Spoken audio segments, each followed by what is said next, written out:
Cycle चलाओ जी भर के, जियो जी भर के। G mart cycle paradise, Hero cycles के ऑथोराइज्ड डीलर, 66 फव्वारा चौक, उज्जैन।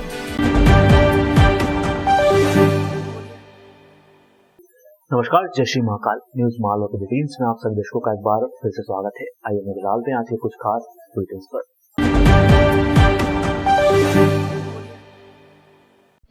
कोरोना की तीसरी लहर की आशंका के बीच उज्जैन जिले में डेंगू और मलेरिया के मामले तेजी से बढ़ने लगे हैं। सोमवार शाम जानसापुरा इलाके में 12 साल की एक बालिका की डेंगू की वजह से मौत हो जाने की जानकारी सामने आई है।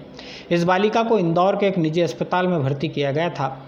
हालांकि बालिका की मौत डेंगू की वजह से हुई है, इसकी स्वास्थ्य विभाग द्वारा अधिकृत पुष्टि नहीं की गई है। सरकारी आंकड़े बताते हैं कि जिले में अब तक डेंगू के केवल 7 ही मामले सामने आए हैं। जानसापुरा इलाके में रहने वाले मोहम्मद इस्माइल की 12 साल की बेटी को 3 दिन पहले बुखार आया था। बुखार के बाद उसे एकाएक उल्टियाँ होने लगी। तबीयत ज़्यादा बिगड़ी तो परिवार के लोग अस्पताल लेकर पहुँचे। यहाँ से उसे इंदौर रेफ़र कर दिया गया। इंदौर में भी बालिका की तबीयत में सुधार नहीं आ सका। सोमवार शाम इस बालिका ने दम तोड़ दिया। रात में ही बालिका का शव उज्जैन लाया गया और उसे दफना दिया गया। बालिका के परिवार से जुड़े लोग बताते हैं कि निजी लैब की रिपोर्ट में बालिका में डेंगू की पुष्टि हुई थी। स्वास्थ्य विभाग इस पूरे घटनाक्रम से इत्तेफाक नहीं रखता।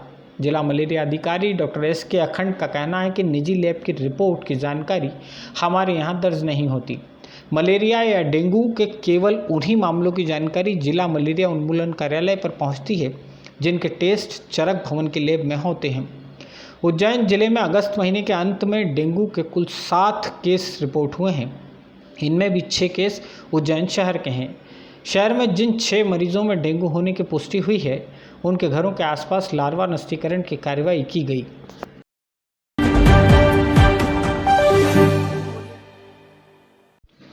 देवास रोड नागझरी की एक पोहा फैक्ट्री में एक महिला को बंधक बनाकर रखे जाने की घटना सामने आने के बाद नागझरी थाने में अज्ञात आरोपियों के खिलाफ अपराध दर्ज किया गया है।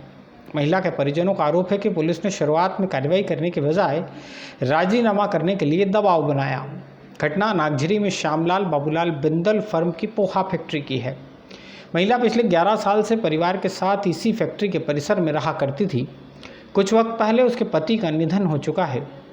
फैक्ट्री मालिक इस परिवार से परिसर का कमरा खाली करवाना चाहते हैं। आशंका है कि इसी वजह से महिला को बंधक बनाकर रखा गया। एक आरोप यह भी है कि जब डायल 100 पर तैनात पुलिसकर्मी इस महिला को मुक्त कराकर नागझरी थाने ले गए, तब बजाय कार्रवाई करने के इस महिला पर राजीनामा करने के लिए दबाव बनाया गया। ये सिक्के का एक पहलू है। दूसरा पहलू अभी स्पष्ट नहीं है, लेकिन शंका पैदा करता है। इस पूरे घटनाक्रम में पुलिस को किसी साजिश की शंका है।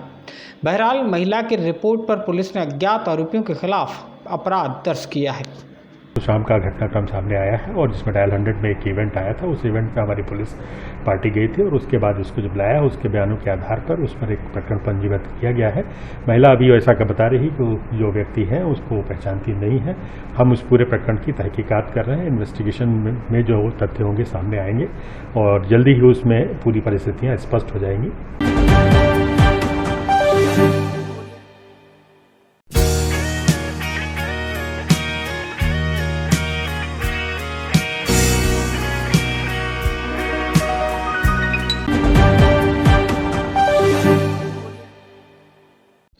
उन्हेल के नज़दीक पालखेड़ी गांव में एक खेत में बने कुएं से इसी गांव की एक महिला की लाश बरामद की गई है।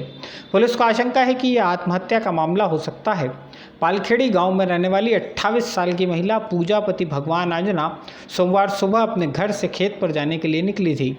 शाम तक यह महिला वापस नहीं लौटी तो परिजनों ने तलाश शुरू की। गांव के कुएं के पास से महिला की चप्पलें और मोबाइल फ़ोन पड़ा मिला। कुएं में काफ़ी देर तलाशने के बाद महिला का शव भी मिल गया।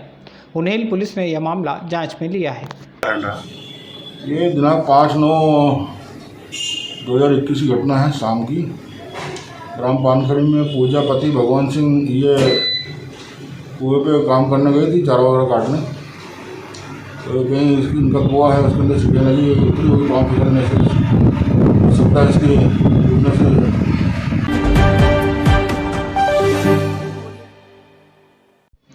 सोमवार शाम शाही सवारी के दर्शन के लिए उज्जैन आए भाजपा नेता और केंद्रीय नागर विमानन मंत्री ज्योतिरादित्य सिंधिया के सामने दताना हवाई पट्टी को सुव्यवस्थित एयरपोर्ट के रूप में तब्दील करने की मांग उठी थी। मंगलवार को सिंधिया ने दिल्ली पहुंचते ही इस मामले में सीएम शिवराज सिंह चौहान को एक चिट्ठी लिखी है। सिंधिया ने शिवराज से उज्जैन में एयरपोर्ट के लिए 200 करोड़ रुपए और ज़मीन मांगी है। देवास रोड स्थित दताना मताना हवाई पट्टी पर फिलहाल ट्रेनी विमान ही चलाए जा सकते हैं। केंद्रीय मंत्री ज्योतिरादित्य सिंधिया ने सीएम शिवराज सिंह चौहान को लिखी चिट्ठी ट्विटर के जरिए शेयर की।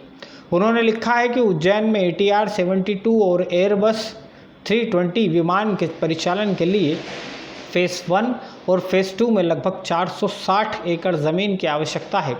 हवाई पट्टी राज्य शासन के स्वामित्व में है, लिहाजा ज़मीन उपलब्ध कराने के साथ साथ 200 करोड़ रुपए की व्यवस्था भी राज्य शासन को करना होगी।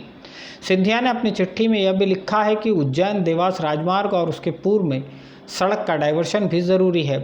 राज्य सरकार से ज़मीन और रुपयों का सहयोग मिल जाने के बाद उज्जैन में ATR 72 और एयरबस विमानों का परिचालन शुरू हो सकेगा, यानी उज्जैन को अपना एयरपोर्ट मिलने का रास्ता साफ हो जाएगा।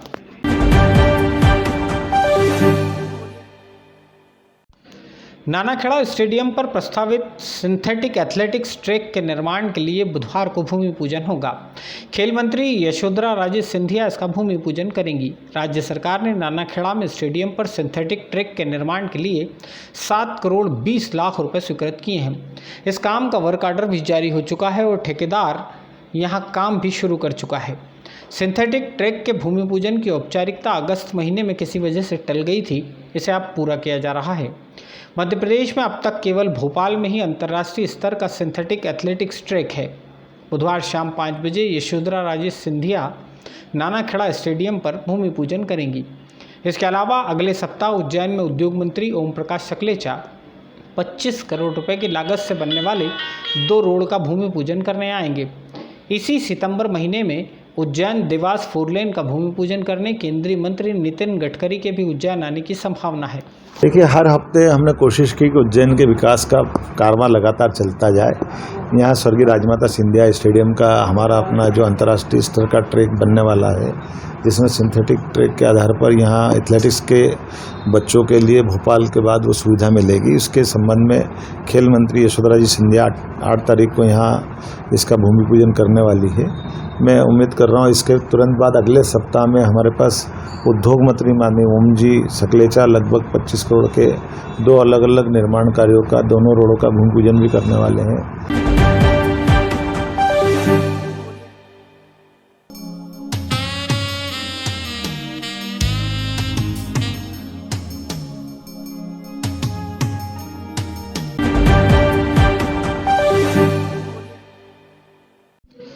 जयसिंहपुरा इलाके में लालपुल ब्रिज के पास से पुलिस ने सोमवार देर रात 5 आरोपियों को ATM की लूट की योजना बनाते हुए गिरफ्तार किया है। इन आरोपियों से सघनता से पूछताछ जारी है। जयसिंहपुरा स्थित ATM को लूटने की योजना बनाते हुए 5 आरोपियों को लालपुल ब्रिज के समीप देर रात हिरासत में लिया गया। आरोपियों के नाम शाहरुख निवासी बेगमबाग, राज परमार निवासी जयसिंहपुरा, फैजल खान आरिफ निवासी बेगमबाग, अजहर निवासी नागझरी है। पुलिस ने इनके पास से एक देशी कट्टा, एक जिंदा कारतूस, तलवार, आरी का पत्ता, लोहे का पाइप व अन्य हथियार सामान जब्त किए हैं। एक ATM की चोरी लूट करने के उद्देश्य से कुछ लोगों को पकड़ा गया है और इनका सबका पुराना क्रिमिनल रिकॉर्ड है। हम पूरा वेरिफिकेशन कर रहे हैं, इनसे इसकी पूछताछ कर रहे हैं कि ये पहले भी किसी वारदात में और जो हमारे यहाँ भी पेंडिंग है उससे संदर्भ में पूछताछ की जा रही है और इस प्रकरण में हमने 399, 400 और 402 के अंतर्गत कार्रवाई की।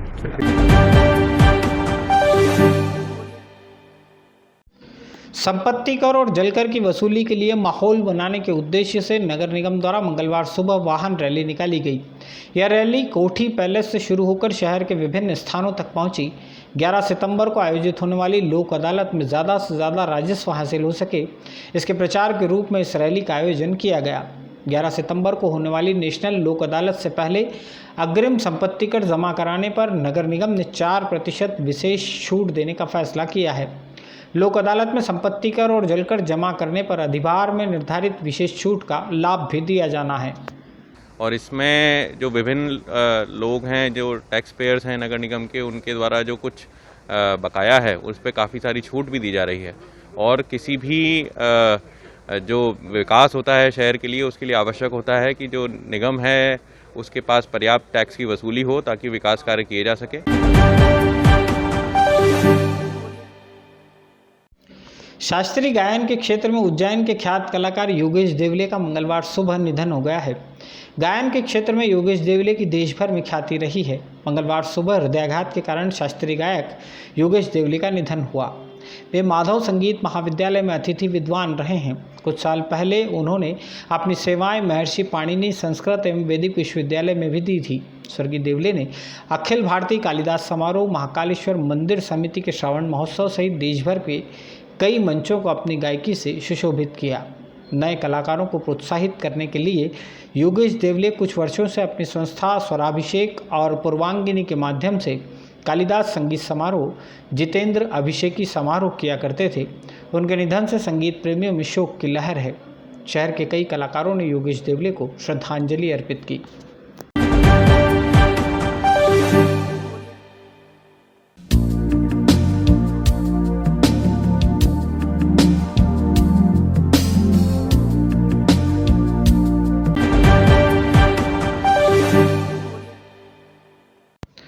बाहुबली गणेश, सेल्फी लेते गणपति, स्कूटर चलाते सिद्धिविनायक, ऑटो चलाते गौरीपुत्र, बॉडी बिल्डर और बाहुबली शिवपुत्र।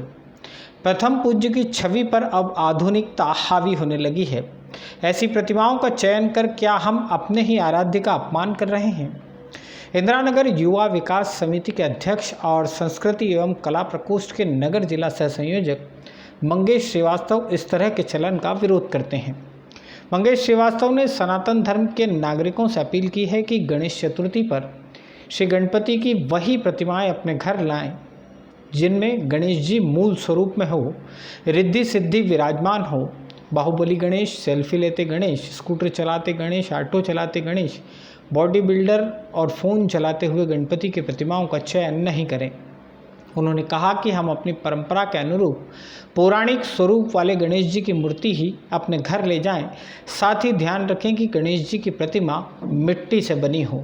देवी देवताओं की जो मूर्तियां हैं अपन उनके मूल स्वरूप में ही आप बना रहे हैं। मूल स्वरूप में हम आपके माध्यम से और भी जो कलाकार हैं आप उनके लिए क्या कहना चाहेंगे?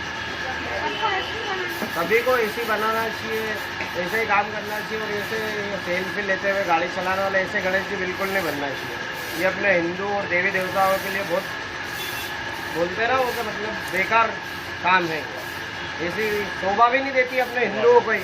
अपन बनाने वाले अपने को अपन ही ऐसे बनाएंगे तो फिर क्या रहेगा? अपने देवी देवताओं के साथ गलत है। तो कि जो भगवान को जो स्वरूप देना चाहिए वही दे रहे अपन।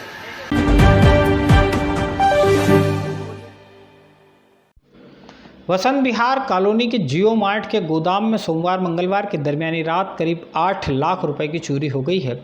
चोरों ने गोदाम में रखे सामान को छुआ भी नहीं, सीधे नकदी पर हाथ साफ किया और रफू चक्कर हो गए। जियो मार्ट का ग्रेन ग्रेप सर्विसेज के नाम से वसंत विहार में गोदाम है। सुबह करीब 6 बजे यहां काम करने वाला दीपक नामक युवक पहुंचा। उसने देखा कि शटर में ताले नहीं लगे थे। दीपक ने सुपरवाइजर स्वप्निल स्वर्णकार को इसकी जानकारी दी। भीतर सारा सामान वैसा ही पड़ा था जैसा सोमवार शाम को रखा गया था, बस गायब थे तो लॉकर में रखे हुए रुपए। एक और बात सामने आई। सोमवार शाम गोदाम के ही एक कर्मचारी ने यहां लगे क्लोज सर्किट कैमरे का भी स्विच बंद कर दिया था।